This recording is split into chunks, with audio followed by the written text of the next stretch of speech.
Hello guys, welcome to my Petrichor computer basics class. So before starting the computer basics tutorials, I would like to show you how to download and install a typing software on your personal computer manually. Okay,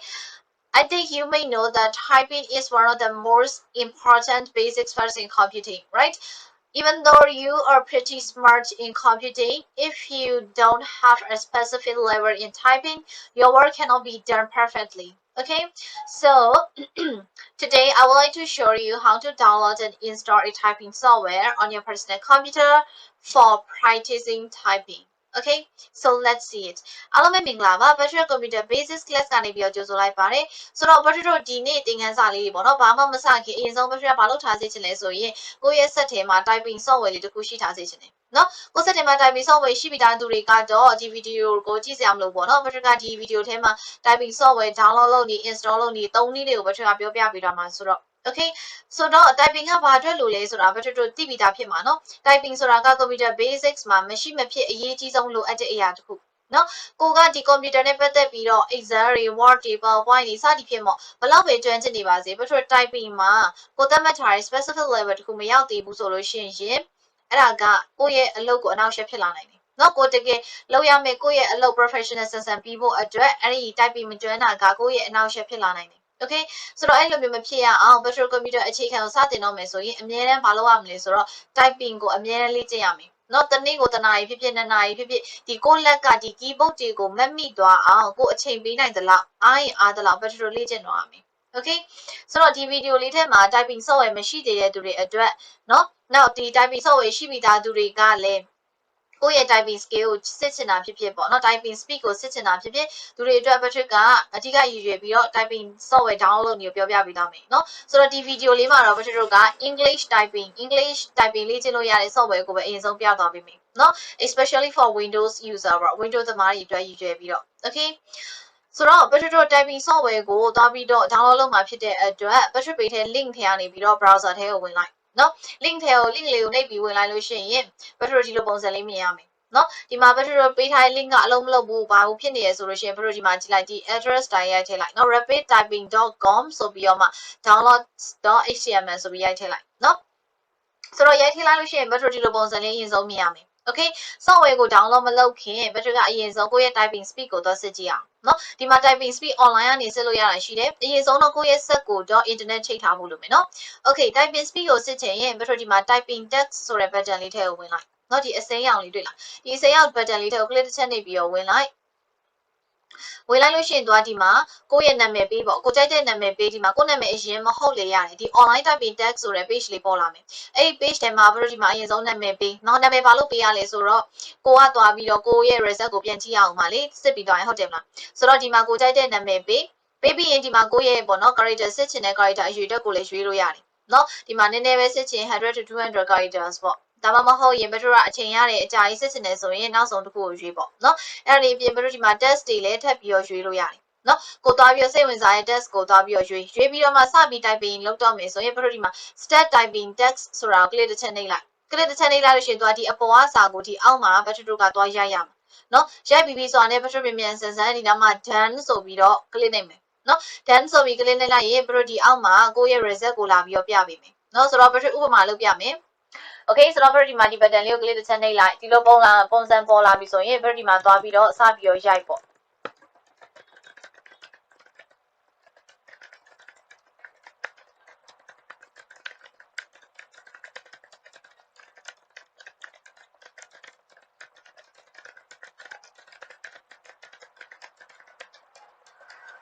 နော်ပြီးပြီဆိုတော့လည်း Petrichor ဒီမှာ done ကို click တစ်ချက်နှိပ်Okay ဒါဆိုရင် तू ကကိုယ့်ကိုပြပေးတယ် word per minute ရယ် character per minute ရယ်ပေါ့နော် accuracy ရယ်သွားပြပေးတယ်ဒီမှာကိုယ့်ရဲ့ result ကြည့်လို့လည်းရတယ်အဲ့လိုမှမဟုတ်ရင် Petrichor ဒီမှာ last time result မှာကိုသွားပြီးတော့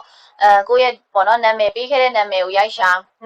ပြီးလို့ရှိရင်ဘာလုပ်မလဲဆိုရင် Petrichor ဒီမှာထပ်ပြီးတော့စစ်လို့ရတယ်ကွာကိုယ့်ရဲ့ကြာချိန်နော်ဒီ character 100နဲ့200ကြားတိုင်းပင်ထပ်စစ်လိုက်တဲ့အခါမှာကိုယ်ဘယ်နှမိနစ်အတွင်းပြီးနိုင်လဲဒီမှာဆိုဘယ်နှစက္ကန့်အတွင်းပြီးနိုင်လဲပေါ့ပြီးတော့ accuracy ဘယ်လောက်ရှိလဲပြီးတော့ word per minute ဆိုတာကဒီစလုံးတစ်လုံးကို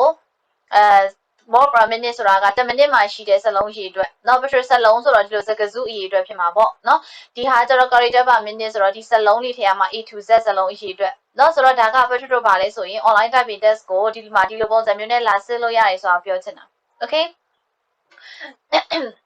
okay ဆိုတော့အခုဒီမှာ Petrichor online typing test ကိုစစ်ပြီးပြီဆိုရင်ဒီ software မရှိသေးတဲ့သူတွေအတွက်ပေါ့နော်ဒီမှာသွားပြီးတော့ download လုပ်မယ်နော် download လုပ်ဖို့ Petrichor ငကိုမူလ page ကိုပြန်သွားမယ်ဒီ typing tutor ထဲကိုသွားအဲ့ထဲမှာ Petrichor ဒီမှာ download ဆိုတာထဲကိုဝင်ပြီးတော့ Petrichor စပြီးတော့ download လုပ်တော့မယ် okay Petrichor ဒီမှာ download ထဲဝင်ပြီး download rapid typing 5.4 ဆိုတဲ့ page ကိုရောက်ပြီဆိုရင်အောက်လေးကိုနည်းနည်းသွားလိုက်နော်အောက်လေးနည်းနည်းဆင်းလိုက်ရင် Petrichor ဒီမှာ download ရတဲ့နေရာနဲ့နေရာရှိတယ်ပထမတစ်ခုက setup for Windows ရယ်နောက်တစ်ခုကကျတော့ portable USB Windows ရယ်အဲ့ဒါဘာကွာလဲဆိုတော့ဒီဟာနဲ့ down ရင်ကျတော့ Petrichor zip file အနေနဲ့ထွက်လာမယ်နော် zip file အနေနဲ့ထွက်လာမယ်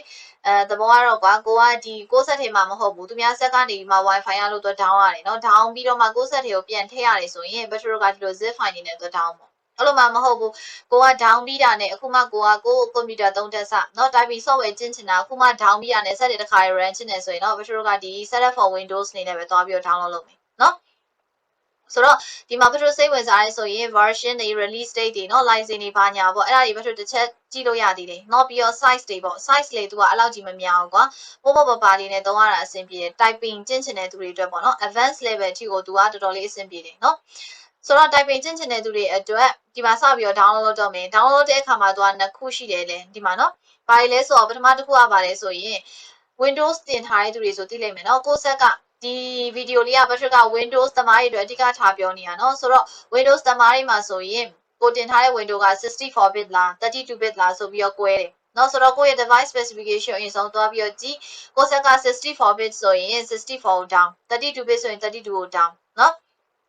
ဆိုတော့ဒီမှာကိုဆက်ကိုအရင်ဆုံးသွားပြီးတော့ check လို့ Petrichor ဆက်က 64bit ဆိုတော့ down လိုက်မယ်သူ့ကို click တစ်ချက်နှိပ်ပြီးတော့ down လိုက်ရုံပဲ okay ဒါဆိုရင်သွားဒီမှာ down နေပါတယ်ဆိုပြီးတော့ပြေးပြီးတော့ပြပြီးတယ်ပေါ့နော် internet line ကောင်းရင်တော့ဒီလိုချက်ချင်းပေါ်လိမ့်မယ်မကောင်းရင် loading ပုံစံမျိုးလေးနဲ့ down နေပါတယ်ဆိုပြီးတော့ပြပြီးတယ်နော်ဒီလို download ပြီးသွားပြီးဒီမှာ open file ဒီလိုပုံစံမျိုးပေါ်လာပြီဆိုရင် Petrichor ဒီဘက်ဘေးက show in folder ဆိုတာလေဒီ folder ပုံလေးကို Petrichor click တစ်ချက်နှိပ်လိုက်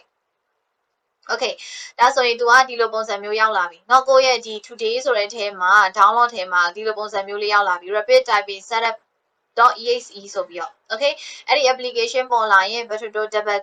click နဲ့ချက်နှိပ်လိုက်เนาะခုနလိုမျိုး Petrichor download ထဲမှာသွားတတ်တဲ့သူတွေကလေဘယ်ကနေသွားလို့ရလဲဆိုရင် Petrichor ဒီမှာဒီ this pc ထဲကိုသွားเนาะ this pc ထဲကို click နဲ့ချက်နှိပ်ပြီးတော့ဝင်ပြီးရင် Petrichor ဒီမှာ download ထဲကိုဝင်လိုက်နော်ဒီဘက်ဘေးမှာ download ထဲကိုဝင်ပြီးရင် Petrichor ဒီမှာ today ဆိုပြီးတော့အထက်မှာလာပေါ်နေလိမ့်မယ်နော်ကို down ထားတဲ့ဟာတွေက software တွေဖြစ် file ဖြစ်ဒီ download ထဲမှာရှိတယ် okay ဆိုတော့ဒီ software လေးကို Petrichor double click နဲ့ချက်နှိပ်မယ် click နဲ့ချက်နှိပ်ပြီးတော့စပြီးတော့ Petrichor run တော့မယ် okay ခဏတစ်ချက်စောင့်ပြီးပေါ့နော် okay ဒါဆိုရင်သူစပြီးတော့ Petrichor install လုပ်လို့ရပြီ software ကိုဒီလိုပုံစံလေးပေါ်လာရင်เนาะဒီမှာ rapid typing 5.4ပြီးတော့ဒီမှာကို down ခဲ့တဲ့ big alive ပေါ့ဒါဆို 64bit ဖြစ်မယ်လေပြီးရင် Petrichor ဒီမှာ next ကိုနှိပ်လိုက် okay ပြီးရင် I agreement เนาะဒါကကိုကအခုက personal ပဲကိုဘာသာကိုကျင့်ချင်တာဖြစ်တဲ့အတွက် personal ပဲသုံးမယ်ပြီးတော့ဒါက software ရှိတဲ့နေရာเนาะကိစ္စမရှိဘူး Petrichor ဒီမှာ next ကိုပဲဆက်နှိပ်မယ်ပြီးတော့ desktop ပေါ်မှာ icon create လုပ်မှာလားဆိုတော့ create လုပ်မယ်ပေါ့เนาะဒါတွေလည်း Petrichor ဘာမှမပြောင်းလဲဘူး install ပဲလုပ်လိုက်okay ဒါဆိုရင်ကိုယ့်ရဲ့ဒီ typing software ကိုသွားပြီးတော့ install လုပ်ပြီးသွားပြီเนาะ download လေးလုပ်ပြီးသွားပြီ install လေးလုပ်ပြီးသွားပြီ okay ဆိုတော့ဒီမှာသူကဒီ finish ကိုနှိပ်လိုက်တာနဲ့တဲ့ဒီ rapid typing software ကိုတန်းပွင့်ချင်တာလားတဲ့မပွင့်ချင်ဘူးဆိုရင် Petrichor ဒီမှာအမှန်ချစ်လေးဖြုတ်ခဲ့เนาะပြီးရင် finish ဆိုတာလေးကိုနှိပ်လိုက်ပေါ့ okay ဒါဆိုရင် desktop ပေါ်မှာကိုယ့်ရဲ့ဒီ desktop ပေါ်မှာဒီလိုမျိုး software icon လေးလာပေါ်နေမယ်เนาะအဲ့မှာ Petrichor double click နဲ့ချက်နှိပ်ပြီးတော့မလုပ်လို့ရလဲဆိုဖွင့်လို့ရတယ် okay ဒါက Petrichor application ပွင့်လာတာနဲ့အရင်ဆုံးမြင်ရမယ့်ပုံစံเนาะဒီမှာတော့ဘာလုပ်ခိုင်းတာလဲဆိုတော့ Petrichor ဒီမှာ keyboard design တွေလာရွေးခိုင်းတာကိုရိုက်မယ်ပေါ့เนาะ typing ကျင့်မဲ့ keyboard ပုံစံတိုင်းဒီမှာဆိုရင် enter key တွေ shift key တွေနောက်ဒီအပေါ်အောက်ဘေးဘက်ညာများတွေပေါ့ Petrichor အဲ့လိုချင်တဲ့ပုံစံတွေကိုဒီ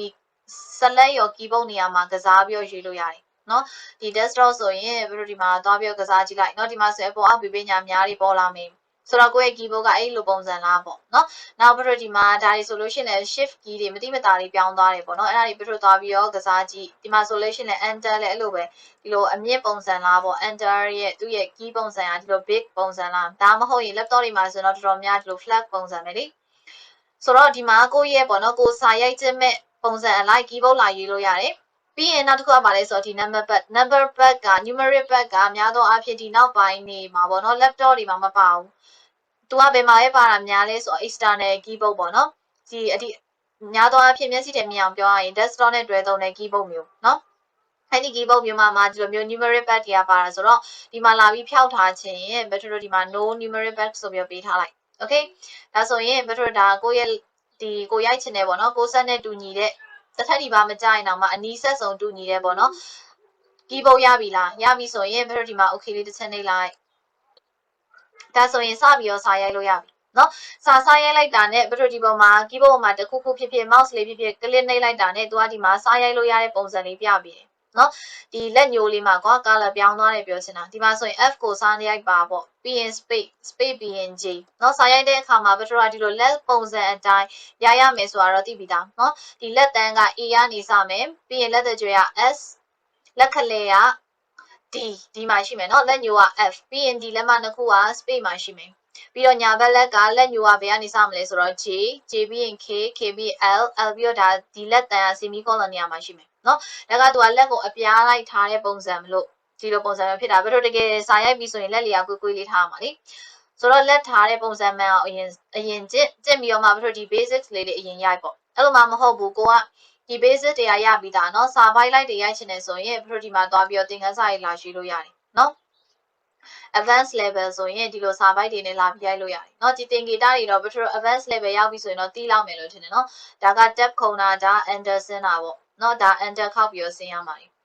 ဒါတွေအပြင်ဘယ်လိုဒီ advanced level တွေအပြင်ဒီသူ့ရဲ့ထဲမှာရှိတဲ့ lessons တွေထပ်ပြီးတော့ရွေးလို့ရနေတယ်เนาะ advanced level ထဲမှာဆို lesson 18ခုရှိတယ်เนาะ advanced level ရောက်ပြီဆိုရင်တော့ဒီမှာ word per minute တွေ accuracy တွေပါပြပြီးတယ်เนาะပြီးတော့ဒါကအချိန်ပေါ့အချိန်ကန့်သတ်ထားတဲ့ဟာပေါ့အချိန်ရည်တွက်တဲ့အခါမှာလည်းဘယ်လိုကဒီလိုမျိုးဒီ3ညနေစပြီးရည်တွက်ချင်တယ်ဆိုရင် elapsed time ကိုရွေးအဲ့လိုမှမဟုတ်ဘူးပြောင်းပြန်ရည်တွက်ချင်တာဆိုရင် remaining time ကိုရွေးเนาะဒါက restart ချတဲ့ဟာOkay ဆိုတော့ဒီလောက်ဆိုရင်ဘယ်လိုဒီ software ရဲ့အသုံးနည်းကိုဘယ်လိုသိလောက်ပြီလို့ထင်တယ်နော်ခုနက keyboard တွေပါပြန်ပြောင်းချင်ရင်ဘယ်လိုဒီဘက်ဘေးမှာ option ဆိုတဲ့ဟာလေးရှိတယ်ဒီအကြောင်း3ကြောင်းလေးနဲ့လေဒီဟာလေးအဲ့ပါကို click တစ်ချက်နှိပ်ပြီးတော့ဘယ်လို keyboard ကိုပြန်ရွေးပြီးတော့ဒီမှာပြန်ပြောင်းလို့ရတယ် Okay ဆိုတော့ဒါကဒီ typing software ကိုသွားပြီးတော့အသုံးပြုနေရိုက်နေပေါ့နော်ဒီလောက်ဆိုရင်အခြေခံလောက်တော့ဘယ်လိုရမယ်လို့ထင်တယ်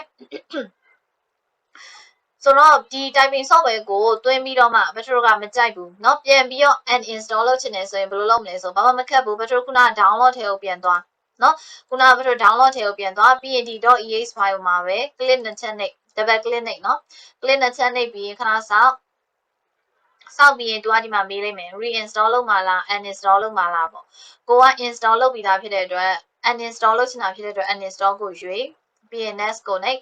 เนาะပြီးရင်ဆိုသူကရွေးခိုင်းလိုက်မယ်ကွာအကုန်လုံးကိုသူကသွားပြီးတော့ဖြတ်ချင်တာလားเนาะဘာလို့လဲအကုန်လုံးဖြတ်ချင်တာဖြစ်တဲ့အတွက်ဒါတွေအကုန်လုံးအမှန်ချစ်ပေးခဲ့ပြီးမှ uninstall okay ပြီးရင်ဘာလို့ဒီမှာ finish နှိပ်လိုက်ဒါဆိုရင်ခုနကဘာလို့ရှိနေတဲ့ software မရှိတော့ဘူးเนาะဆိုတော့ရမယ်เนาะOkay ဆိုတော့ဒါက typing ကျင့်ချင်တဲ့သူတွေအတွက် typing software ပေါ့เนาะပေါ့ပါနဲ့သုံးအဆင်ပြေတဲ့ typing software လေးကိုညွှန်ပေးလိုက်တာပါဆိုတော့အားလုံးပဲအဆင်ပြေကြပါစေ so see you tomorrow